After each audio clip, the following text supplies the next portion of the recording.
El 1 de septiembre de 1939, Polonia es invadida por Alemania y comienza la Segunda Guerra Mundial. El día 17 de dicho mes, simultáneamente, comienza el ataque soviético. Polonia lucha sola en dos frentes contra las dos superpotencias europeas de esa época. El día 6 de octubre capitula la última gran unidad de batalla, el Grupo de Operaciones Polesche del general Kleberg. Cabe destacar que Polonia, luchando contra Alemania y la Unión Soviética, resistió 36 días. Francia logró resistir el embate alemán solo 10 días más que Polonia, pese al valioso apoyo de la Fuerza Expedicionaria Británica y con un armamento similar al alemán. Parte del ejército polaco logra escapar a Occidente para continuar la lucha.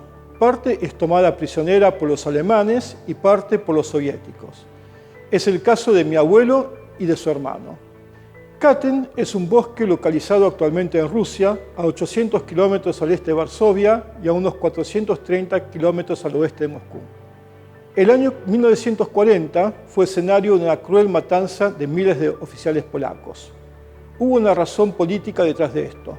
La policía soviética, luego de interrogar a todos los oficiales polacos capturados, se dio cuenta que jamás iban a aceptar las políticas soviéticas. Por eso mismo, Lavrenti Beria, comisario de Asuntos Internos de la Unión Soviética, le pidió a Stalin autorización para ejecutarlos. Stalin no lo dudó y firmó la orden pedida.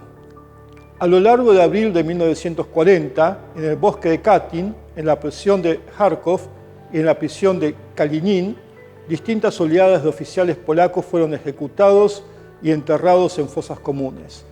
Aunque las ejecuciones se llevaron a cabo en varios lugares, se denomina masacre de Katyn porque fue en ese bosque en donde se encontraron las primeras tumbas en 1941, después de que los alemanes capturaran dicha ciudad. Este hecho no se conoció hasta 2 años después. El descubrimiento fue por casualidad. Una gigantesca manada de lobos merodeaba el lugar y el oficial alemán a cargo, Rudolf Christoph von Gersef, ordenó a un grupo de soldados que se encargara de eliminarla.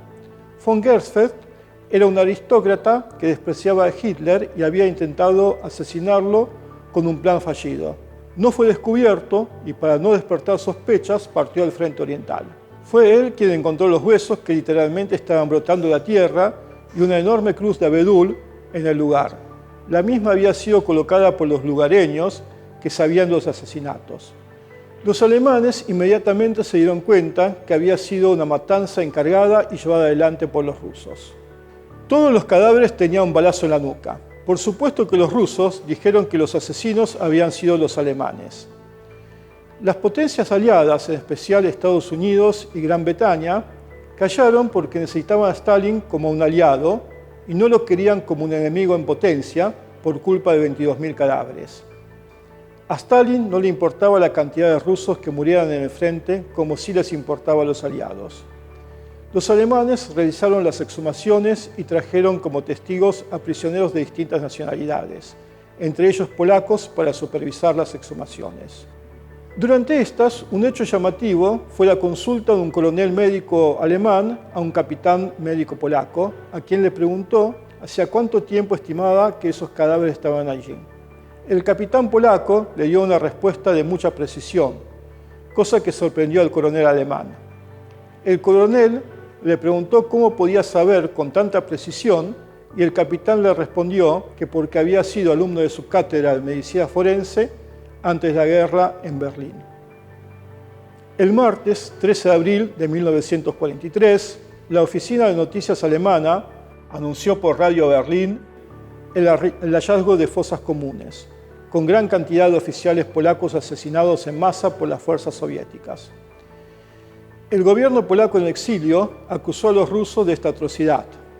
Estos, a su vez, culparon a los alemanes, pero nunca permitieron que la Cruz Roja Internacional investigara el caso. A esta desgracia es necesario añadir que los familiares de las víctimas nunca tuvimos una confirmación de lo sucedido hasta 1990. En la correspondencia que manteníamos con la familia de mi abuelo en Polonia, se obviaba este tema para evitar una posible represión contra ellos. En la época comunista, las cartas solían ser censuradas. En Polonia, en cambio, la palabra Katyn no se podía pronunciar, sino estaba acompañada por la fecha 1941 en vez de 1940, de manera de culpar a los alemanes de esta atrocidad. Recién el Viernes Santo, 13 de abril de 1990, a 50 años de la masacre, Mikhail Gorbachev admitió oficialmente la responsabilidad de la Unión Soviética en el crimen de Katyn. Por fin, después de tanto tiempo, se pudo hablar sin miedos de este tema en Polonia. En mi niñez, la palabra Katyn fue sinónimo de tristeza. Ya de adulto, y con la aceptación soviética de la responsabilidad, pudimos saber una verdad familiar. El hermano mayor de mi abuelo materno, o sea, mi tío abuelo, el capitán Jerzy Bychowiec, fue uno de los oficiales polacos asesinados en ese lugar.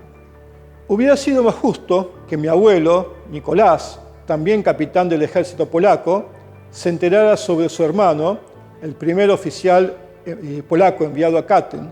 Sin embargo, me tocó en suerte a mí acceder a documentos que cuando los leí por primera vez sentí al mismo tiempo un profundo orgullo y una gran tristeza, debido a que mi abuelo nunca supo la opinión que tenían de su hermano sus jefes y subordinados.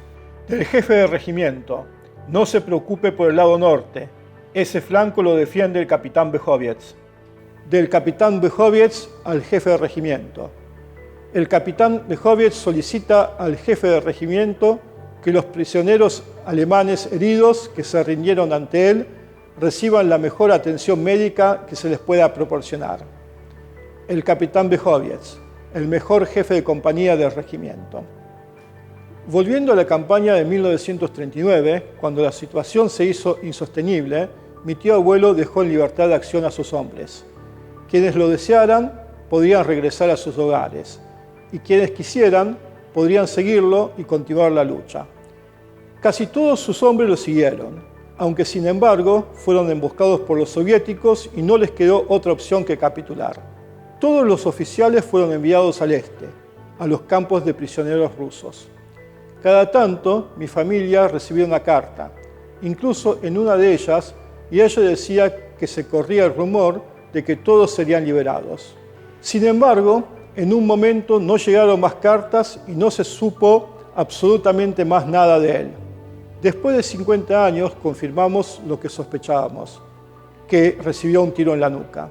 Creo que una vez que se supo la verdad, por fin los fantasmas de Katyn podrán descansar en paz.